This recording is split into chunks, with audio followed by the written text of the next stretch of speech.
Good morning, ladies and gentlemen. A very welcome to 2021 모의IMO Assembly. From now on, the morning session will begin. If you are outside the hall, please enter the hall and be seated. I am Hongbom Park, head of Korea versus Value. It is my great honor to be here as moderator.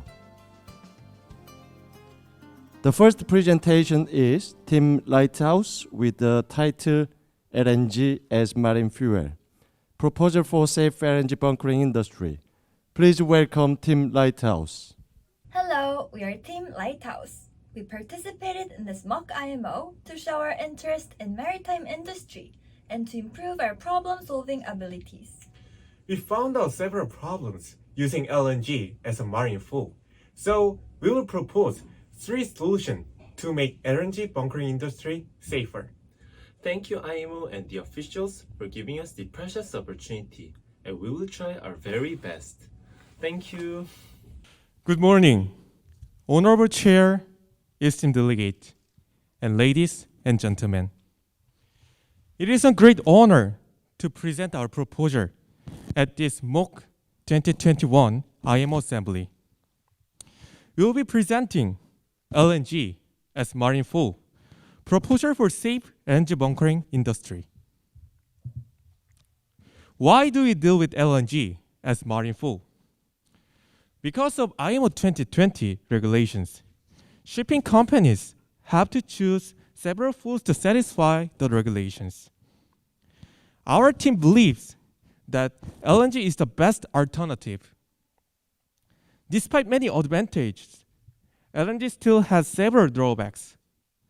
One of the problems is lack of standardized safety regulations. So, we will propose solutions to resolve these problems.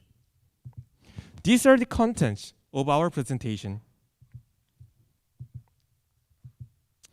IMO enforced the MARPOL Annex 6 Regulation 13 and 14 in our countries to regulate the emission of the SOx and NOx. There are 3 ways to satisfy IMO 2020. First is low sulfur fuel.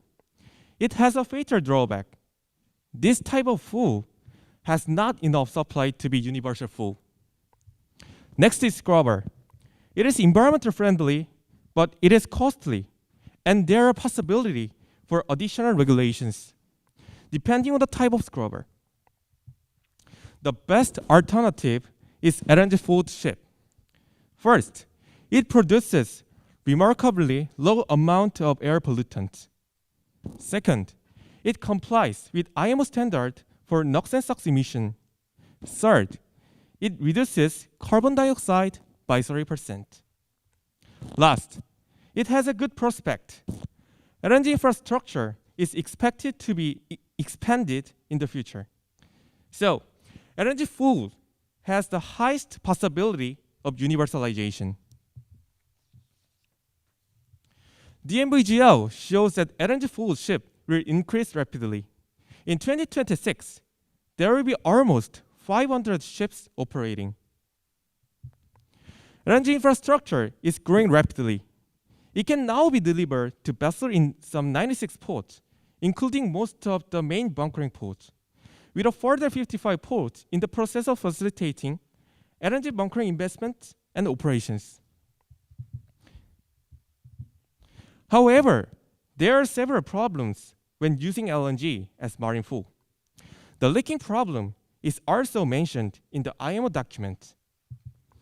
These are the actions the maritime industry is taking to control LNG drawbacks. First, designation of safety exclusive zone. Second, facilitation of personal protective equipment and person in charge. Third, different regulations according to weather condition. Last, emergency shutdown system.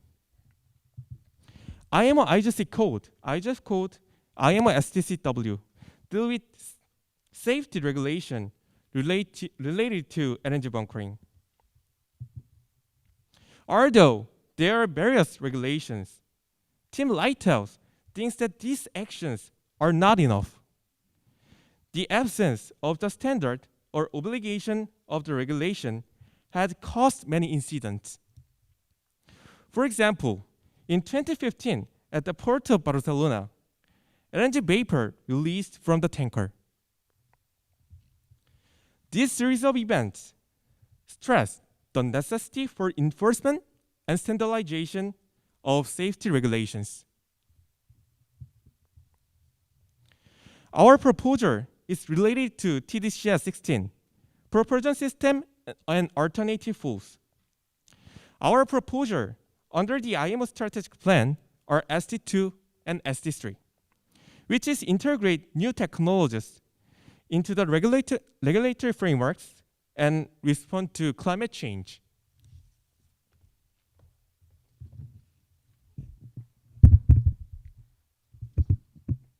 The safety matters will continue unless we give changes to the status quo. Therefore, Team Lighthouse proposed the standardization of the safety regulations. In the short term, we propose the IGF code amendments.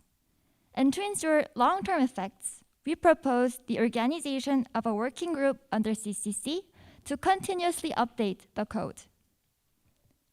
To start with, according to Resolution MSC, the IGF code provides an international standard for ships using low flashpoint fuel. However, we have found that the current version lacks concrete LNG bunkering safety regulations. Therefore, Team Lighthouse proposed to make amendments to the IGF code in 3 ways. First, amendments to the subdivision of the safety exclusion zone.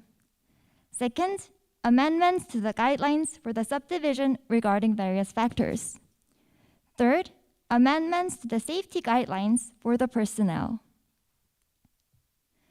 First, the current IGF code defines the safety zone in Chapter 12. However, since it focuses mainly on the explosion itself, the safety of the personnel is easily overlooked. Moreover, the code does not mention whether the hazardous area zone is temporary nor permanent. Thus, the classification is not clear enough for both the ships and the ports. Furthermore, the hazardous area zones is the single classification of the entire controlled zone. However, other documents and studies suggest the need for specified classification of the controlled zone. So Team Lighthouse suggests a new classification of the controlled area, and it is intuitively shown in the 3D image we designed. The new section 12.5 should specify the areas as such. First, the level 1 area is the hazardous area zone. This area is where an explosive gas atmosphere is or may be expected to be present. Hazardous area zone should be always present, but can be modified according to technical advances or safety practices. The level 2 area is the safety zone. This area is where the possibility of LNG leakage is still present, but mostly in exceptional circumstances. In this area, non-essential people should be inhibited, PPE be strictly used, and PIC be always present. This area shall be temporary, but it should be defined before each bunkering process. It should be larger than the hazardous area zone. The level 3 area is the monitoring security zone. This area is where activities need to be identified and monitored to ensure that they do not affect the safety of the safety zone. It should be larger than the safety zone. The level 4 area is the safety exclusion zone, and this term will be used instead of the term controlled zone to include the above 3 zones. With our renewed classification, the ships and the ports will better understand the overall system. Also, our new version of the code will focus more on the safety of the personnel. Second, in the current IGF code, the hazardous area zone is divided into 3 sections, Zone 0, 1, and 2. However, it seems problematic that the code suggests fixed numbers, such as 3 meters or 1.5 meters, as the standards for the subdivision. Invariable numbers are not applicable to all kinds of ships. The 2016 IMO documents by CCC, the Subcommittee on Carriage of Cargoes and Containers, also pointed out the problem of the absence of firmly established guidelines. For example, ISO-TS and DNBGL guidelines both do have their own standards, but there is no single consensus on the exact standards.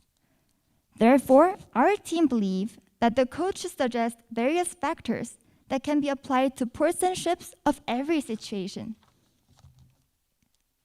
Ultimately, this is what we suggest. Under Section 12.4, Article 4 should stress the importance of safety exclusion zone. Under the new Section 12.5, Article 5 should define the factors that define the safety exclusion zone. Article 4 should define the methods for the area classification and stress the importance of periodical updates of the code by CCC. Additionally, we propose to use IMO's goal-based standards, GBS, as a method to renew the standards. GBS are high-level standards and procedures that are to be met through regulations and standards for ships. Thus, our team suggests that the new determinants be decided by the consensus of professionals from member countries, just like how GBS works.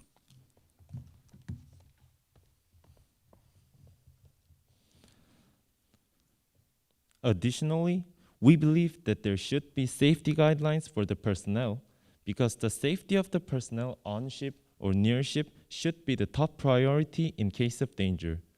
In the current IGF code, PPE, which stands for Personal Protective Equipment, is vaguely defined, not in detail. So we suggest that it should be defined in more details to ensure safety of the personnel. In this slide, we can see that PPE is also not defined in detail on the other safety codes. However, we have found that the Port of Helsinki has provided information on the specific list of PPE that shall be used in the LNG bunkering operation. Therefore, our proposal is to add Chapter 19, which is titled Personal Safety Regulations. At the same time, we suggest moving the initial Chapter 19 to Chapter 20. In the new Chapter 19, we suggest adding the list of PPE mentioned in the safety manual by the Port of Helsinki, but it should be renewed in accordance with future research. So, this is the end of our short-term solutions, which was about modifying IGF code to standardize safety regulations about LNG bunkering. Our long-term solution is to establish a working group under CCC to ensure future modification of the regulations. CCC is an IMO subcommittee responsible for reviewing IGF and IGC code. Then, why do we need a specialized working group? First of all, regulations always need to be periodically amended because it has to comply with technological advances, consumer preferences, and etc. For this reason, if regulations do not change through time, it can be an obstacle to the bunkering industry. Plus, according to IMO, the main work of CCC is not about IGC and IGF code, but about IMSBC and IMDB code. Thus, specialized working group under CCC will be useful to review IGF and IGC code in detail. This is a diagram that shows how regulation should work as time passes, given by the load. Considering the IMO conference's rule, we believe reviewing of LNG bunkering safety regulations should be done in every 2 years by our new working group under CCC. This is the end of our solutions. Now we will proceed to summary of our proposal. Since the IMO 2020, LNG has become an important marine fuel due to marine industry's need for cleaner fuel. However, the safety guidelines regarding the LNG bunkering hasn't been standardized, which led to many tragic incidents. As a result, we propose to make amendments to IGF code for standardization of safety regulations, and we also propose to organize a working group under CCC for periodic review of the regulations. We divided these solutions to two, the former as a short-term and the latter as a long-term solution. We are sure that these proposals will ensure a safe and effective bunkering industry. To wrap up, we expect 3 big changes to happen as a result of our proposals. First of all, standardized guidelines on the safety exclusion zone will be made and widely used within the IMO member countries. Next, the development of LNG bunkering infrastructure will be promoted worldwide. Last but not least, potential hazards concerning LNG bunkering will be prevented. Before finishing our presentation, we would like to stress another significance of our proposal. We believe our proposal can be a good example to the future new normal. Today, LNG is considered the most realistic future marine fuel. But in a distant future, zero-carbon fuel may be used worldwide. When that day comes, we will definitely need standardized safety guidelines for zero-carbon fuel too. By establishing LNG bunkering safety standards, it can be a good example for the zero-carbon fuel and other future new normal. These points can be elaborated by following phrases. The absence of standardized regulations is a common problem for any new normal. This is the reference that we got a lot of help from. Thank you all for listening to our presentations. Team Lighthouse truly appreciate your time and attention. Thank you.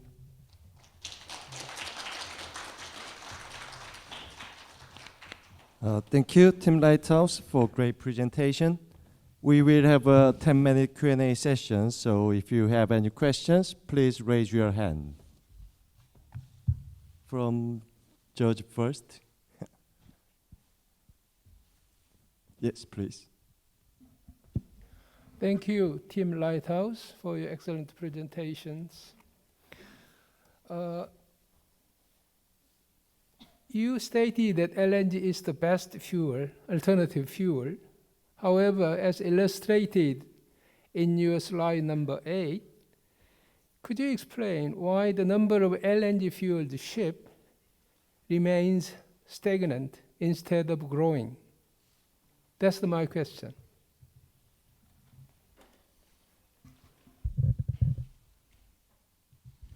Thank you, sir, for the meaningful question. You say that the why the LNG fuel ship is already stable. Because of this, there have a lot of ships in nowadays, but all of the ships cannot change quickly to the LNG fuel ship because of the cost and because of the infrastructure. So it is because of why they are stable. But because of IMO GHG emission control, about 2013, most of the ship company have to change their ship to LNG fuel ship because they have to regulate the emission control. This is our answer. Thank you. Thank you. To add a little bit to our answer, it can be seen that the LNG ship which is in operation is being stable in the chart, but like our teammate has said, the ship cannot change very quickly, so now the many ships are using scrubbers to conform to the IMO 2020.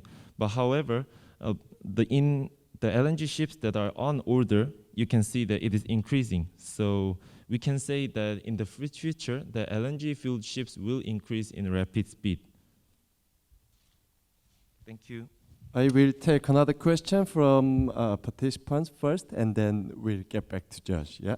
So any questions from Team Massive?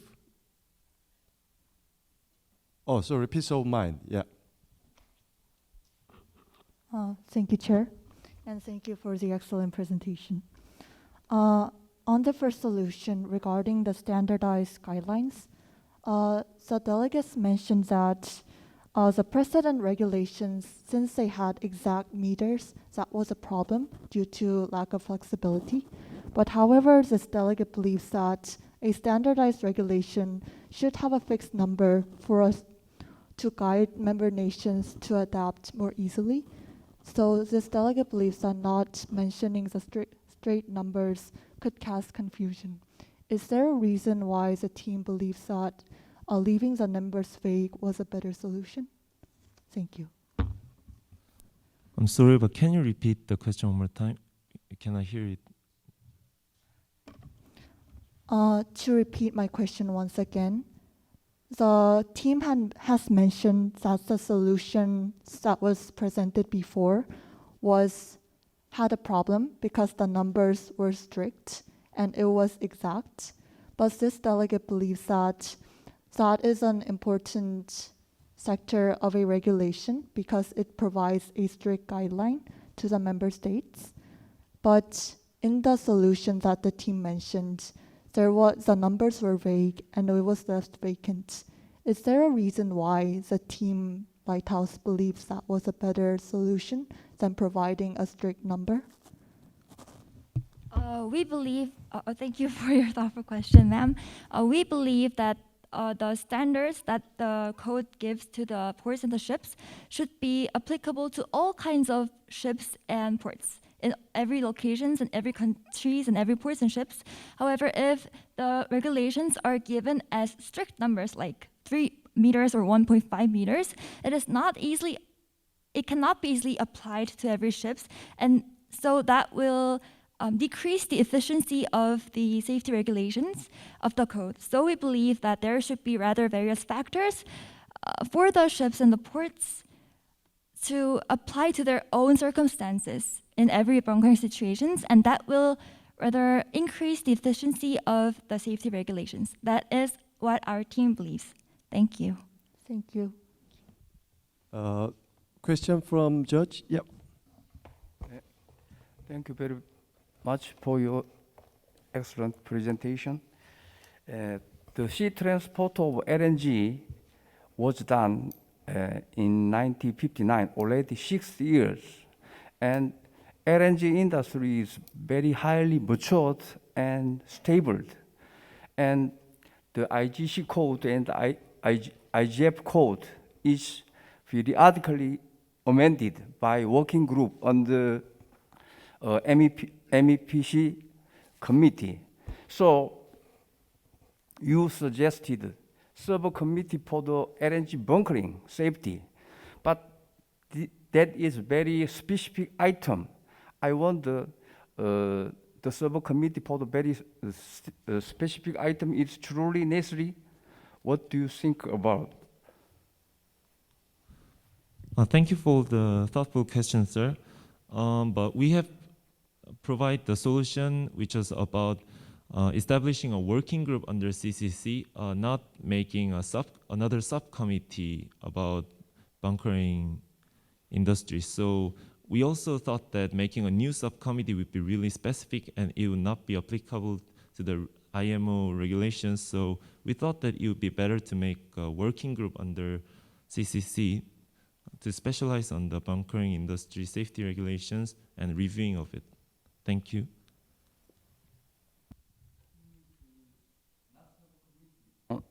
Not subcommittee and the working group under MEPC. Okay, I understand.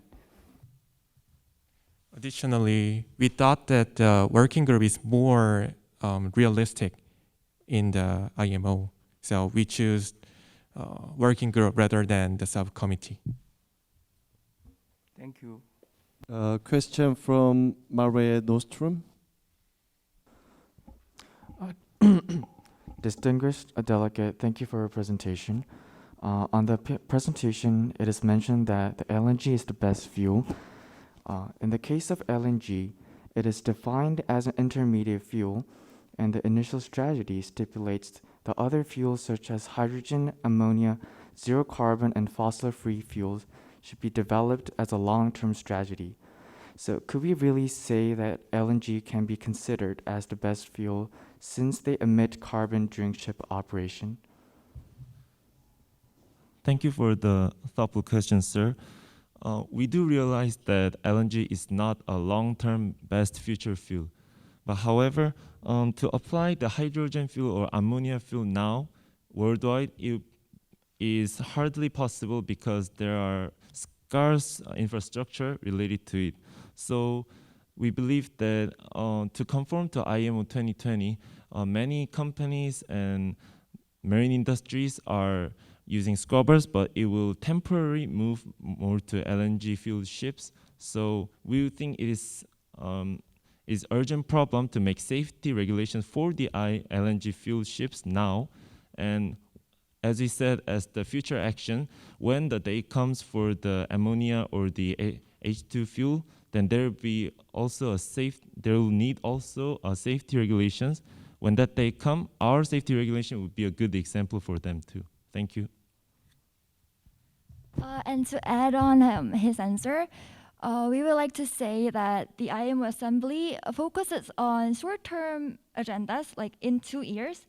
So we believe that our proposal is very suitable for the short-term discussion that is taking place in the IMO Assembly. Thank you. Thank you very much for your answer. One question, it should be very quick from She Buffalo. Oh, sorry, safety first, yeah. You have mentioned about the LNG fueled vessels, but as we believe, LNG fuel vessels are already a mature industry, as the judge have mentioned, and many other vessels are changing to the LPG vessels, except for the large merchant ships. So how do you think about the contrast between LPG and LNG? Sorry, but I think time is end, so I have to finish here. Yeah. Thank you, Team Lighthouse. Please return to your seat. Thank you.